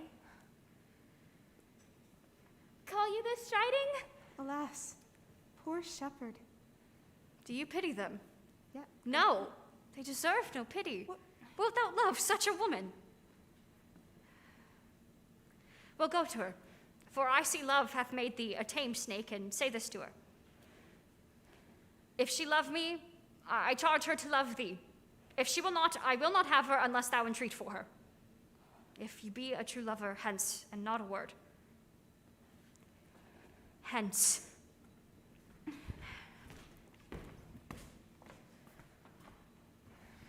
Good day, fair ones. Pray you, if you know, where in this forest stands a sheepcote fenced about with olive trees? You know, that straight off, left on your right hand brings you to the place, but there's none within. If that an eye may profit by a tongue, then should I know you by description. Such garments and such years. The boy is fair, of female favor, and bestows himself like a ripe sister. The woman is fair, with light chestnut hair. Are not you the owner of the house I did inquire for? Oh, it is no boast being asked to say we are. Orlando doth commend him to you both, and to that youth he calls his Rosalind, he sends this blood-stained napkin. Are you he? I am. What are we to understand by this? Some of my shame, if you are to know of who I am and how and why and where this napkin came to be stained. I pray you tell it. When last the young Orlando parted from you, he left a promise to return again within an hour. But pacing through the forest, chewing the food of sweet and bitter fancy, lo, what befell. He threw his eye aside, and mark what object did present itself. A wretched, ragged man, overgrown with hair, lay sleeping on his back. About his neck a green and gilded snake had wreathed itself, who with her head nimble in threats approached the opening of his mouth. But suddenly, seeing Orlando, it did slip away into a bush, under which bush's shade a lioness, with udders all drawn dry, lay couching, head on ground with cat-like watch, that should when the sleeping man should stir. This scene, Orlando approached the man, and found it was his brother, his elder brother. Twice he turned his back, and purpose so, but kindness, nobler ever than revenge, and nature, stronger than his just occasion, made him give battle to the lioness, who quickly fell before him, in which, hurtling from miserable slumber, I awaked. Are you his brother? Was it you he rescued? Wasn't you that did so oft contrive to kill him? 'Twas I, but 'tis not I. I do not shame to tell you the thing I was, since my conversion so sweetly tastes, being the thing I am. But what of the blood-stained napkin? By and by. When from first to last betwixt us two, tears our countenance had most kindly bathed, as how I came into that desert place. In brief, he led me to the gentle Duke, who gave me fresh array and entertainment, committing me unto my brother's love, who led me to his cave, there stripped himself, and here, upon his arm, the lioness had torn some flesh away, which all this while had bled, and now he fainted, and cried in fainting upon his Rosalind. Brief, I recovered him, bound up his wound, and after some small space, being strong at heart, he sent me hither, that you might excuse his broken promise and give this napkin dyed in his blood unto his Rosalind. How no, Ganymede! Sweet Ganymede, Many will swoon when they look on blood. there is more in it. Cousin Ganymede! Look, he recovers. I would I were at home. We'll lead you thither. Be of good cheer, youth. You a man, you lack a man's heart. So I do. I confess it. Oh, Sarah, a body, would think this was well counterfeited. I pray you tell your brother how well I counterfeited. I hope. This was not a counterfeit. There's too great testimony in your complexion. This was a passion of earnest. Counterfeit, I assure you. Well then, take a good heart and counterfeit to be a man. So I do. But in faith, I should have been a woman by right. Come, you look paler and paler. Pray you draw homewards. Good sir, go with us. That will I. For I must answer back how you excuse my brother, Rosalind. Oh. I shall devise something, but I pray you commend my counterfeiting to him. Will you go? I'm gonna... Oh! Counterfeiting!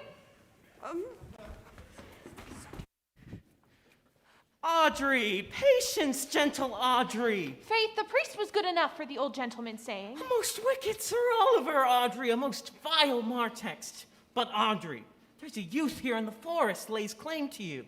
I know who 'tis. He has no claim on me in this world. Here comes the man you mean. It is meat and drink to me to see a clown. By my troth, we that have good wits have much to answer for. We shall be flouting. We cannot hold. Good eve, Audrey. Good eve, William. And good eve to you, sir. Good even, gentle friend. Cover thy head! Cover thy head! Nay, prithee, be covered. How old are you, friend? 5 and 20, sir. Of ripe age. Is thy name William? William, sir. A fair name. William, I know's another. An upstart crow named Shakespeare that supposes he's as well to bombast out a blank verse as the best. Wast ye born in the forest here? Aye, sir. I thank God. Thank God. A good answer. Art rich? Fair, sir. So-so. So-so is good. Very good. Very excellent good. And yet it is not. It is but so-so. Art thou wise? Aye, sir. I have a pretty wit. Why, thou sayest well. I do now remember a saying, the fool doth think he is wise, but the wise man know himself to be a fool. You do love this maid? I do, sir. Give me your hand. Gotta be quicker than that. Art thou learned? No, sir. Then learn this of me. To have is to have. For it is a figure in rhetoric, the drink being poured out of a cup into a glass, by filling one, doth empty the other. For all your writers do consent that ipsy is he. Now you, sir, are not ipsy, for I am he. Which he, sir? He, sir, that must marry this woman. Therefore, you clown, abandon, which is in the vulgar, leave the society, which in the boorish is company of this female, which in the common is woman, which together is abandoned the society of this female, or clown, thou perishest, or to thy better understanding, diest, or to wit, I kill thee, make thee away, translate thy life into death, thy liberty into bondage, I will deal in poison with thee, or in steel, I will bandy thee in faction, I will overrun thee with policy, I will kill thee in 150 ways. Wow, entering the stadium, King Kong, Touchstone! Wow, wow, he's so cool. Wow, I want to be him. Therefore, tremble and depart. Do, good William. God rest you, merry sir.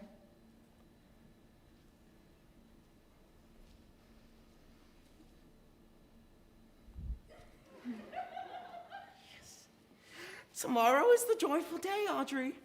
Tomorrow we'll be married. I do desire it with all my heart, though I hope it is no dishonest desire, to desire to be a woman of the world. Our master and mistress seeks you. Come away. Away! Trip, Audrey, trip. I attend. Go. Ow. Is it possible that on so little acquaintance you should like her, and that seeing her you should love her, and loving woo and wooing she should grant? Neither call the giddiness of it into question, the poverty of her, our small acquaintance, my sudden wooing, nor her sudden consenting, but instead say with me, I love Aliana. Say with her that she loves me. Consent with both, that we may enjoy each other. It will be to your good. For my father's house and all the revenue that was old Sir Rowland's will I estate upon you, and here live and die a shepherd. You have my consent. Let your wedding be tomorrow. Thither will I invite the Duke and all his contented followers. Now go you, and prepare Aliana, for, look you, here comes my Rosalind. God save you, brother. And you, fair sister. Did you say? Huh? Did you? Oh, but. Oh, go ahead.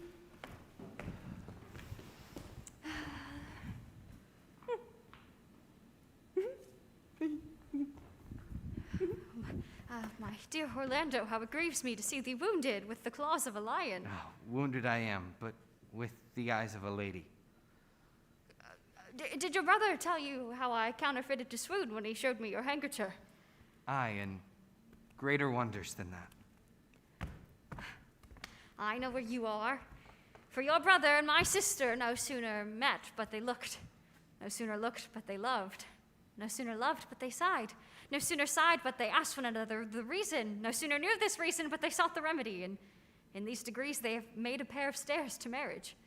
They will be married tomorrow.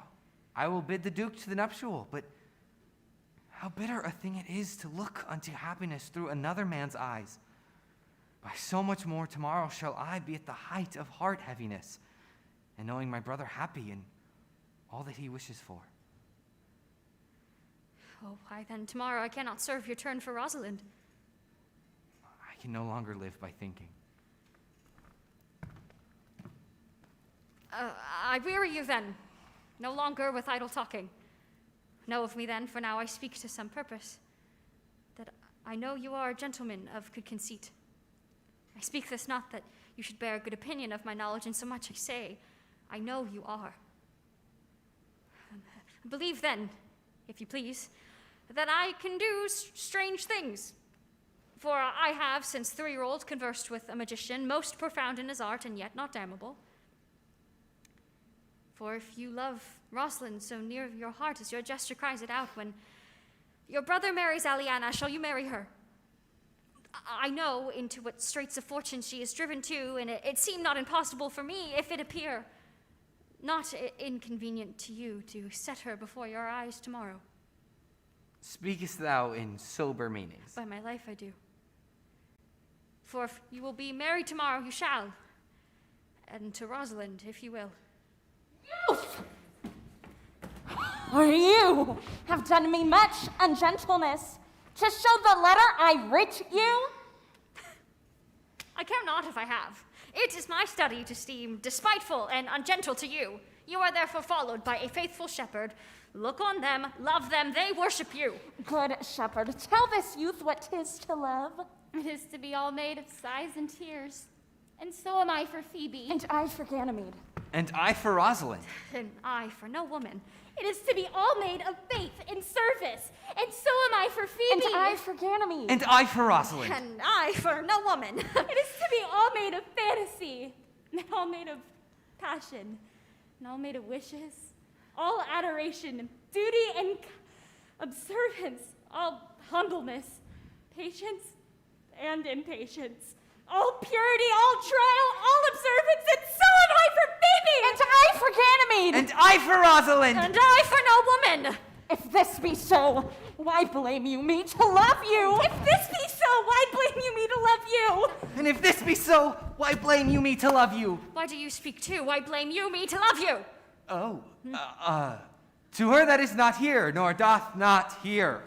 I pray you no more of this. 'Tis like the howling of Irish wolves against the moon. I will help you if I can. I would love you if I could. Meet me all together tomorrow. I will marry you if I ever marry woman, and I'll be married tomorrow. I will satisfy you if I ever satisfy man, and you will be married tomorrow. I will content you if what pleases you contents you, and you shall be married tomorrow, as you love Rosalind meet, and as you love Phoebe meet, and as I love no woman I'll meet. You say you'll marry me if I be willing? That I will, should I die the hour after. But if you do refuse me, you'll give yourself to this faithful shepherd. Oh. So is the bargain. You say you'll have Phoebe if she will. Though to have her in death were both one thing. So very well. Till tomorrow then. I have left to your commands.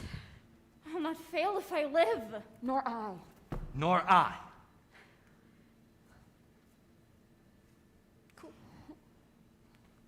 Okay.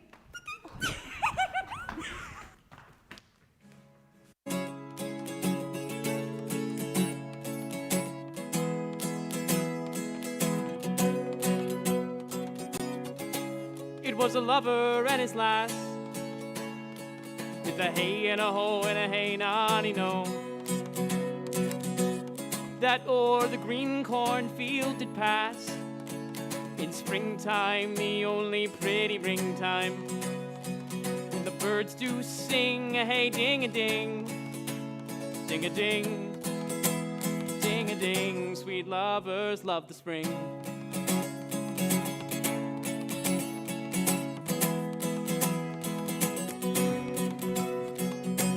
This carol they began that hour, with a hey and a ho and a hey nonny no, how that a life was but a flower, in springtime, the only pretty ring-time, when the birds do sing a hey ding-a-ding, ding-a-ding, ding-a-ding, sweet lovers love the spring.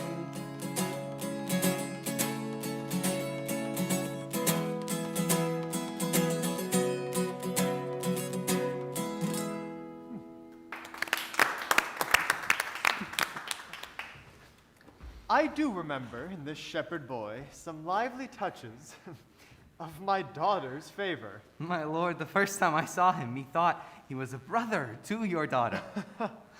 Dost thou believe, Orlando, that the boy can do all that he has promised? I sometimes do believe and sometimes do not. As those that fear they hope, but know they fear. There is sure another flood toward, and these couples are coming to the ark. Here comes a pair of very strange beasts, which in all tongues are called fools. Salutations and greetings to you all. Good my lord, bid him welcome. This is the motley-minded gentleman I have so often met in the forest. He hath been a courter, he swears. If any man doubt that, let him put me to my purgation. I have trod a measure. I have flattered a lady. I have been politic with my friends, smooth with mine enemy. I have undone 3 tailors. I've had 4 quarrels, and like to have fought one. And how was that taken up? Faith, we met and found the quarrel was upon the 7th cause. How 7th cause, good my lord, like this fellow? I know him very well. God isled you, sir. I desire you of the like. I press in here, sir, amongst the rest of the country copulatives, to swear and to forswear, according as marriage binds and blood breaks. A poor virgin, sir, An ill-favored thing, but mine own. A poor humor of mine, sir, to take that no man else will. Rich honesty dwells like a miser, sir, in a poor house, as your pearl in your foul oyster.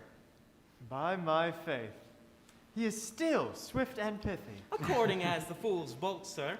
Now, but for the seventh cause, how did you find the quarrel on the seventh cause? Upon a lie 7 times removed. Bear your body more seeming, Audrey. As thus, sir, I did dislike the cut of a certain courtier's beard. He sent me word if I said his beard was not cut well, he was in the mind it was. This is called the retort courteous. If again I sent him word it was not cut well, he would send me word he cut it to please himself. This is called the quip modest. If again it was not cut well, he disabled my judgment. This is called the reply churlish. If again it was not cut well, he would answer I spake not true. This is called the reproof valiant. If again he was not cut well, he would say I lie. This is called the countercheck quarrelsome. And so to the lie circumstantial, and to the 7th, the lie direct. And how oft did you say his beard was not well cut? I durst go no further than the lie circumstantial, nor he durst not give me the lie direct, and so we measured swords and parted. Can you nominate in order now the degrees of the lie? Oh, sir, we quarrel in print, by the book, as you have books for good manners. I will name you the degrees. The first, the retort courteous. The second, the quip modest. The third, the reply churlish. The fourth, the reproof valiant. The fifth, the countercheck quarrelsome. The sixth, the lie with circumstance. The seventh, the lie direct.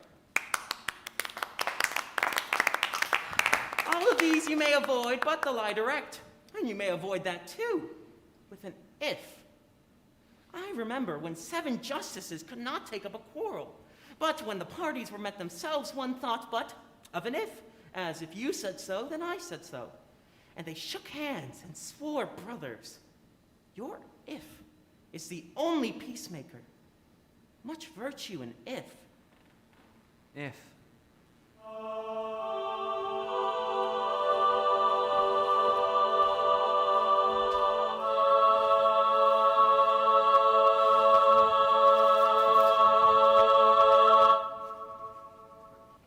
Then is there mirth in heaven, when earthly things made even atone together.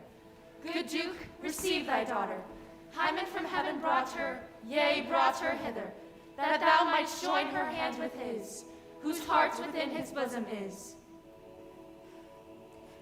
To you I give myself, for I am yours. To you I give myself, for I am yours. If there be truth in sight, you are my daughter. If there be truth in sight, you are my Rosalind. If sight and shape be true, why then my love adieu. I'll have no father if you be not he. I'll have no husband if you be not he. Nor never wed woman if you be not she. Peace, I bar confusion. 'Tis I must make conclusion of these most strange events. Here's 8 that must take hands to join in Hymen's bands, if truth holds true contents. You and you no cross shall part. You and you are heart in heart. You to their love must accord, or have a woman to your lord. You and you are sure together as the winter to foul weather. Whiles a wedlock can we sing, feed yourselves with questioning, that reason wonder may diminish, how thus we met, and these things finish. Wedding is great Juno's crown, O blessed bond of board and bed. 'Tis Hymen peoples every town, high wedlock then be honored. Honor, high honor and renown, to Hymen, God of every town.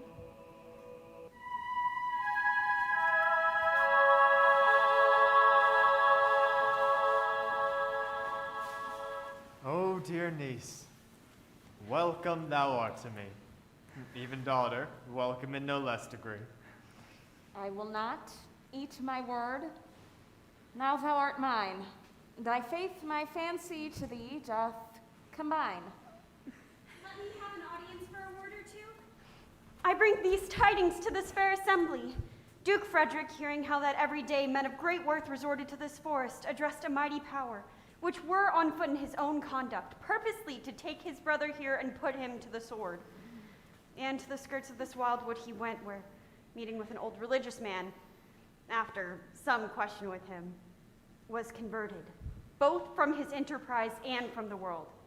His crown bequeathed to his banished brother, and all their lands restored to them again that were with him exiled. This to be true, I do engage my life. Welcome. Thou offers fairly to these brothers' weddings. To one, his lands withheld, and to the other, a land itself at large, a potent dukedom.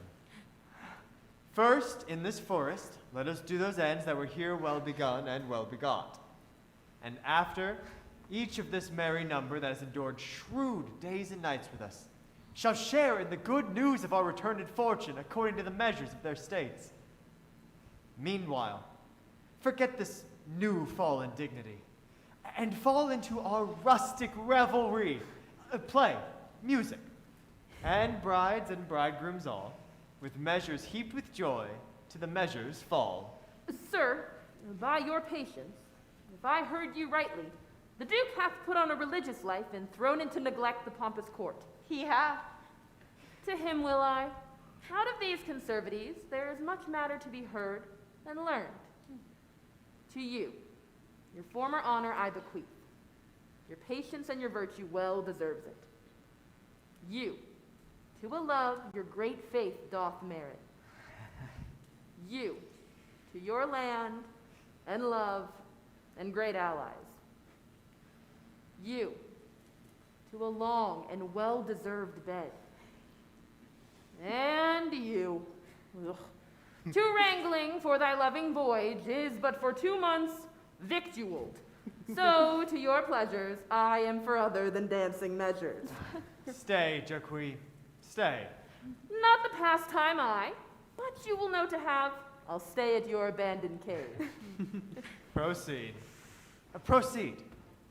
And we shall begin these rites, as we trust the land, in true delights.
To see the lady, the epilogue, but it is no more unhandsome than to see the lord, the prologue. If it be true that good wine needs no bush, 'tis true that a good play needs no epilogue. But to good wine they do use good bushes, and good plays prove the better by the help of good epilogues. What a case am I in then, that am neither a good epilogue, nor can insinuate with you on behalf of a good play. I'm not furnished like a beggar, therefore to beg will not become me. My way is to conjure you, and I'll start with the women.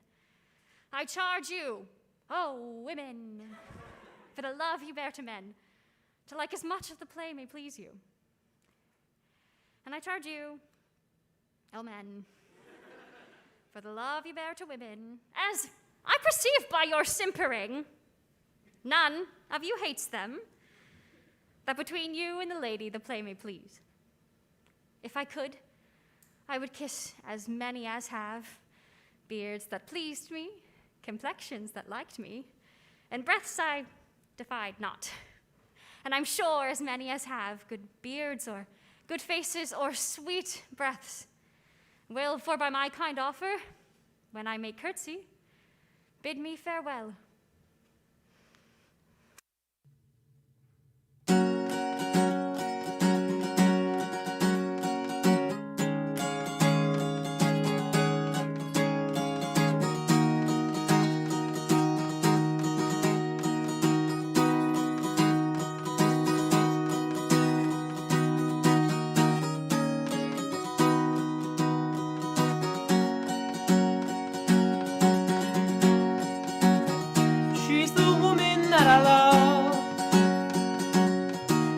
From high up above, when I'm with her, my troubles end. Oh, Rosalind.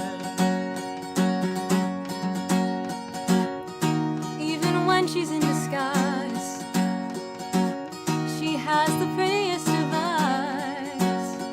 My lover and my friend, oh, Rosalind. I think of you.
I think of you, and for you, my love is true, my love is true. With a glance she stole my heart. Now we're miles and miles apart. My love won't break.